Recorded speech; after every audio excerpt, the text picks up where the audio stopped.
Hello and welcome to the SEO Podcast with me, Andy Kinsey. We're kicking off Season 2, pretty much where we left off Season 1, and we'll be talking about the SEO ranking factors for 2023. We'll be doing this by looking at some of the themes that have come out from a number of surveys that have specifically asked experts what they think that these ranking factors will be this year. Now, they've asked industry experts such as myself, or such as Nilay Patel, or anyone that works in the industry or is known in the industry, what they think will be happening this year. And not just as I did in the last episode, what they think the trends will be, but specifically what these ranking factors will be. Now, I've taken a look at 3 or 4 specific surveys that have come out, and I've taken the themes that have come out of this, and I want to share them with you. And you'll want to stick around till the end because there's a few real golden nuggets of information here that you will really want to take away and implement across your site. So, let's get started. So, there are 5 or 6 really important things here. Number 1, quality, high relevant, and trustworthy content is what Google wants you to produce. That's number 1. Number 2, keyword best practices remain important. So keywords are still about and they're a focus. User experience is number 3. Mobile is number 4. Number 5, backlinks remain important. And number 6 is security. And you probably can't take number 6 for granted, even though most people have for many years. So let's kick off with number 1. And that is high value relevant content. So not long ago, was it a year, 2 years ago, Google rolled out what it called RankBrain. It's an AI, natural language processing, and it basically was all about removing the keyword stuffing element of search, ensuring that content was truly natural content, it was good quality content, it was all about EAT, about ensuring that you were the actual authority, it was trustworthy, and Google is gonna go to town on this. Late 2022 saw the helpful content update, and it was about thought leadership, and it was about education and longer form content. Now, and we've also seen in 2022, not just this for longer form content, these updates, but also around product content.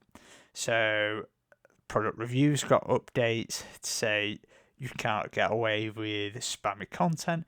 You've got to move away from manufacturer descriptions. You've got to have your own images. And Google is going to town on this. You have to be the authority and you have to be trustworthy yourself, even to the extent of having your own images. Now, this is a long way from where we were just 3 or 4 years ago, where Google accepted to an extent that lots of websites would have the same kind of description and maybe a spin on it. And we've now moved to a place where Google wants every site to be helpful in its own right. And I think this is a perfect world where actually Google wants you, the website owner, to take ownership. And it wants you to deliver a user journey for the person coming to your website with the intent to do something, not just to be there for information, unless you are a specific information website, because the majority of websites are for leads, are for sales. unless you are something like the NHS or a medical website where actually you are an information website, you're not a transaction website. But you may be a transaction website in that you want them to go to the next page on your website or to a specific other website.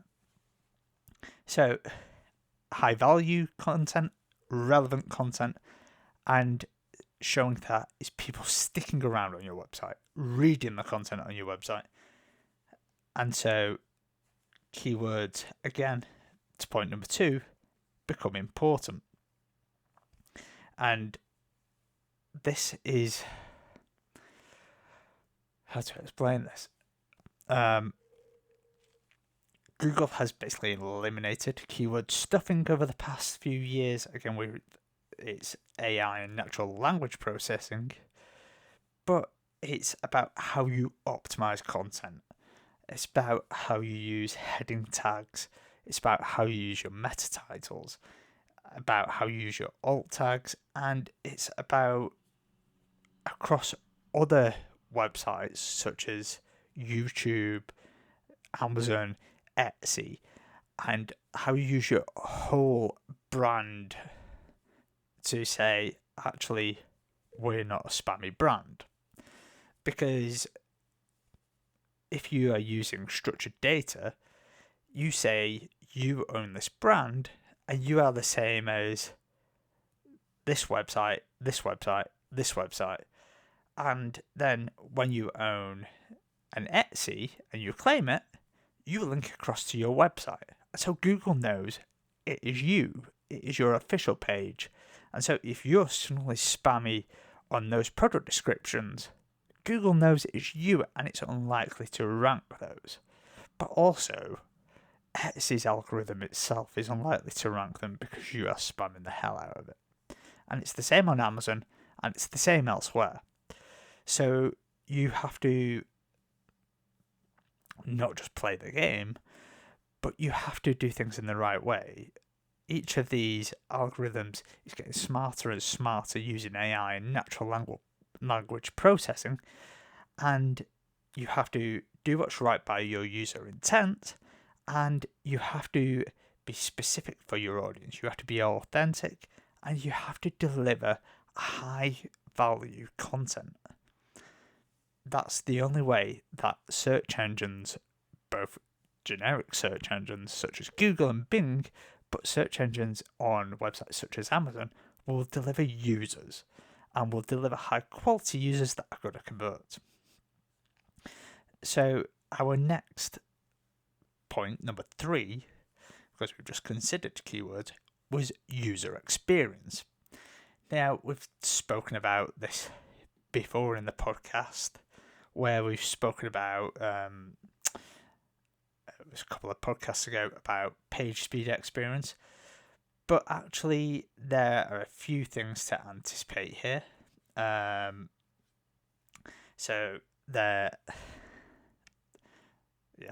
There's page speed, which really you need to load faster than 3 seconds, both mobile and desktop, whether they are loading on Wi-Fi or mobile data.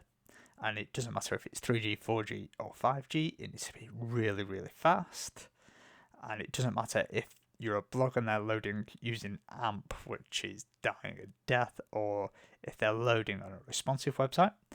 Your site structure needs to be clean, clear, and crisp, and your UX needs to be specifically designed both for desktop and mobile so that everything is where you would expect it to be.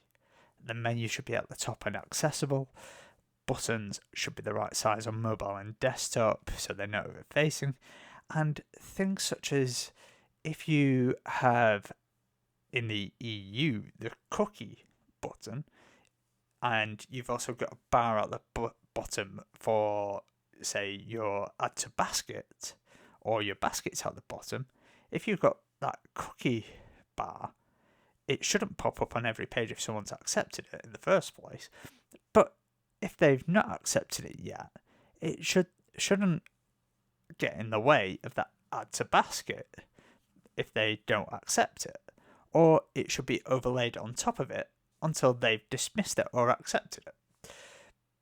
I've come across several times where they can add to basket, but they also can't get rid of the cookie because they interfere with each other. And on mobile, even on the biggest mobile there is, because I can test on, because I have an iPhone Pro and my other half has a large Samsung, and we just couldn't dismiss or add to cart. Now, it's little things like this that mean that your conversion rate will drastically drop on mobile. And when the number of mobile users is hugely increasing and is generally at about 50 to 54% for most websites, it becomes a case of actually you're not just going to infuriate users, you're going to lose conversions down the line. And if people are clicking back off your website because they can't use it, then it's a loss of sales. But also, the faster someone clicks back and bounces off your website and doesn't engage, the less likely Google is to rank you in the long run, because Google will think, actually, this website isn't worth it. So it's little things like that, and keeping the basics solid and best practices solid that make things worth it. And again, it's keeping headings solid, it's keeping descriptions solid and images solid, and making sure, as I said earlier, that you are putting things where people expect them. So headings at the top of the page, prices where people expect them, making sure people aren't having to scroll past 100 images before you are loading something. It's just really simple things. Our next point is mobile optimization. Now, as I said a second ago, the general, since 2017, the average, according to Broadband Search, the average mobile take up for websites is between 50 and 54%. It's a little bit higher now. I think in 2022 it was a little bit higher than that, but in up to 2021 it was 54%. And this means that the majority of users online are mobile, and it has been for a number of years. So if you're not taking these users into consideration for people landing on your website for search, you are doing something wrong. And I can't tell you that enough. So you have to ensure your website will convert from search. You have to ensure your website is fast. You have to ensure that as part of your process of optimization, that you are doing things with things like structured data and schema. And the reason for that is, you might not think that's mobile optimization, but if you get rich snippets on Google for things like frequently asked questions, then you will pop up in voice search. And the same for things like people also ask, and things like Google Maps. Because things like Google Maps that you've got from structured data or from Google My Business means that people can find you really easily using voice search. And it's just simple things like that, and having FAQs on your website that are marked up correctly, or product data that's marked up correctly. That means actually you significantly increase your chance of being found on mobile versus your competition, because they are unlikely to put in that tiny bit of extra effort and time. So what you'll find is that the more effort you put into mobile, the more you get from it. And as I said earlier, fast load times reflect on both mobile and desktop. It's not hard to get fast load times if you put in a tiny bit of effort. Go back a few episodes into series 1 and listen to the podcast that's called Page Speed Optimization. High quality backlinks. Now, there's contention over whether PageRank actually still exists. Personally, I think it's been subsumed into other ranking factors. However, Google a few years ago said it was still updating it in some way or other. The ranking factor in the toolbar never gets updated, and the toolbar disappeared long ago. However, for the sake of argument, PageRank basically was a factor of how much your links were worth. You can see similar ranking factors in Moz, in SEMrush, in Ahrefs. And basically, Google uses links as a voting mechanism for your website. And the higher quality of link, so if the link comes from a trustworthy website in your niche and in your industry, then it's a really good vote for your website and it's likely to help you rank better. However, the converse can also be true. So if you get spammy links from toxic websites, it can potentially damage your website. And the word there is potentially, because it doesn't always. So, just as an example, some toxic websites full of spam and malicious crap could harm your website. They don't always. And buying links, in theory, damages your website. In practice, it's the getting caught that does you damage. And getting caught by a human at Google or getting caught by an algorithm is what does you damage. Now, many people out there are still buying links. And they buy them in a multitude of ways, whether that's farms, whether that's individual links, whether that's paying for a specific service. They buy links, and Google knows this. It is getting clever about how it tracks them down and what it says about them. And in its content guidelines and in its terms, it's very clear you should never buy links. You should earn links. So, you need to have a well thought out link strategy in place of how you are going to earn quality links from high quality industry experts in your niche. So, for example, if you have a podcast,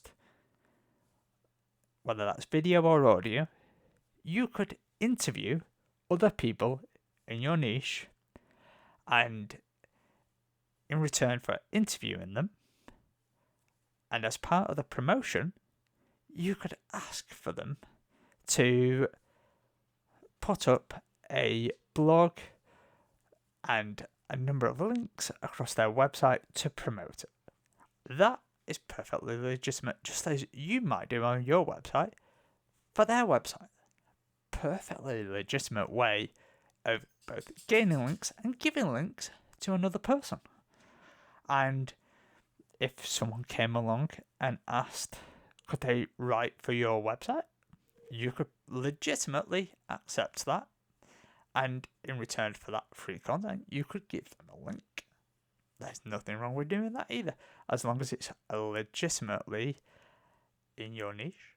And also, you would want to ensure potentially that you're getting something back for it, such as a link from their website, if they are legitimately in your niche. Reciprocal links are often worth more than otherwise, in my view anyway. And the other thing you could do is ask for a link directly. That's always works well for me, especially if you are doing something specifically for a person, as a way of saying, hey, can I have this and I will do X. So if someone's coming to you and wants a promotion, you could say, actually, as payment, I'd like a link instead. So it's not really a paid promotion, it's a link promotion.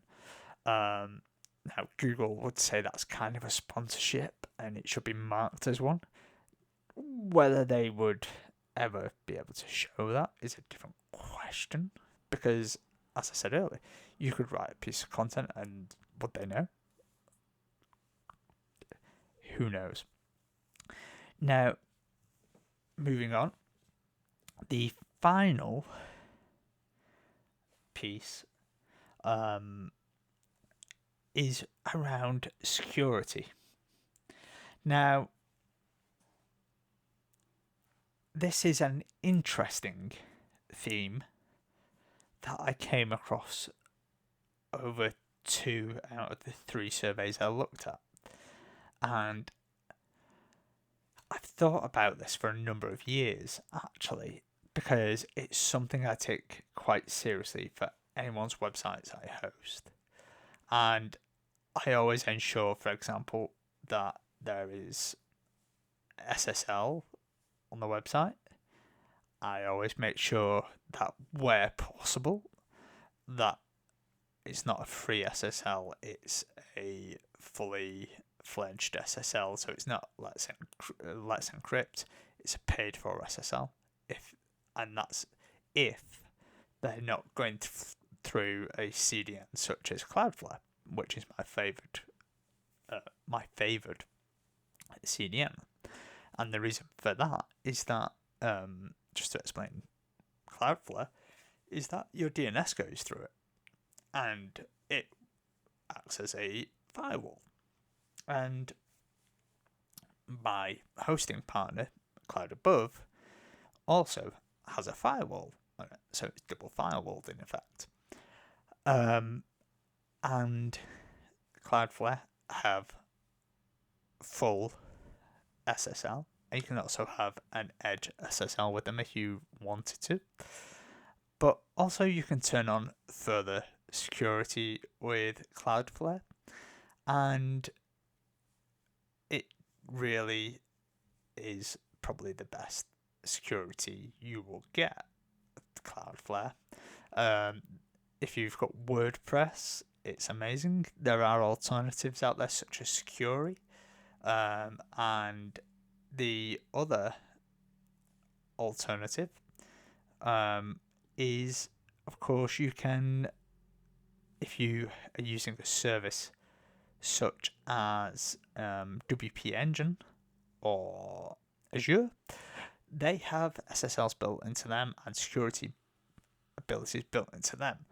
Now, you pay a little bit more for those services, but the likes of Cloudflare has a free package. You can pay for an upper tier. You don't have to. Cloudflare is completely free. And most hosting packages, so for example, Cloud Above, even its minimum package has a wireless. I'm glad to hear it. Even Cloud Above has a firewall that is active and stops intruders such as DDoS attacks.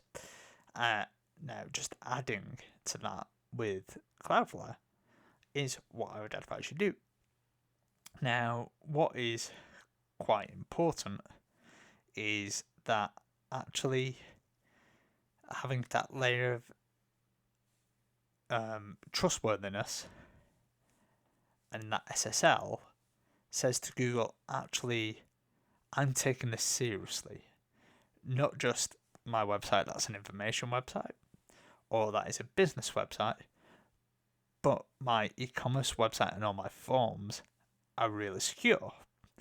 And to show that, you probably also need to go a step further than the basic SSL setup and have your SPF marked up for your emails and anywhere you send emails from, so MailChimp, etc. You mark them up so your emails all come from your domain and they have the relevant SPF markups and whatnot. So to mark, it's coming from your domain, and all the spam markers say this is a trusted domain from MailChimp. so that actually your domain never gets marked as being spam. And it's these little meta tags metadata tags that say to Google and to other security providers, actually the domain is clean and I'm taking my security really seriously.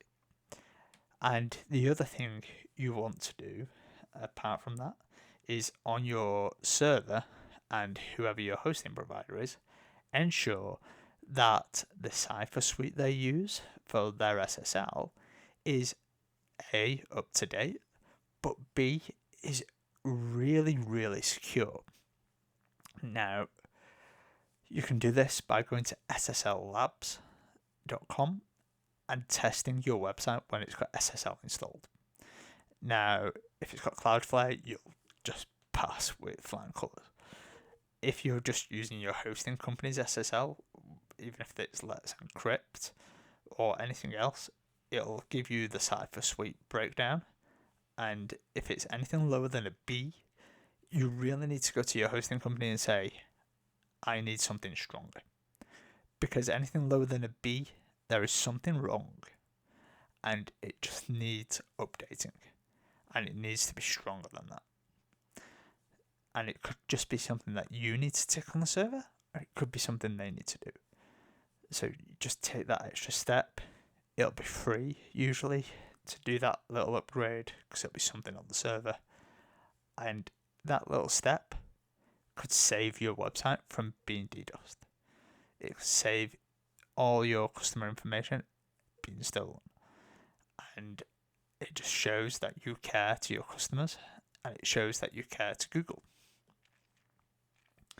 So, those are our 6 takeaways. High quality, high relevance content. Keywords that really matter in your content, but also using them the correct way. Providing a good user experience, including page speed and design and site structure. Having a great mobile experience that increases user conversion and reduces bounce rate. Having good, high quality backlinks that you know where they've come from, and having great security. Those are likely to be the ranking factors in 2023, according to the surveys and experts, and I agree. So what do you think that the ranking factors in 2023 are likely to be? Do you agree with the experts? If you don't, let us know. And in the meantime, hit the like button, and more importantly, hit the subscribe button. Thanks for listening to the SEO podcast with me, Andy Kinsey. You will find all the show notes over at seoandy.com/podcast. If you'd like to help keep the SEO podcast running, you can head over to seoandy.com/pod-thanks, where you can donate from £3.50 to help keep this podcast running. Thanks very much to everyone for listening. I'll see you again next week.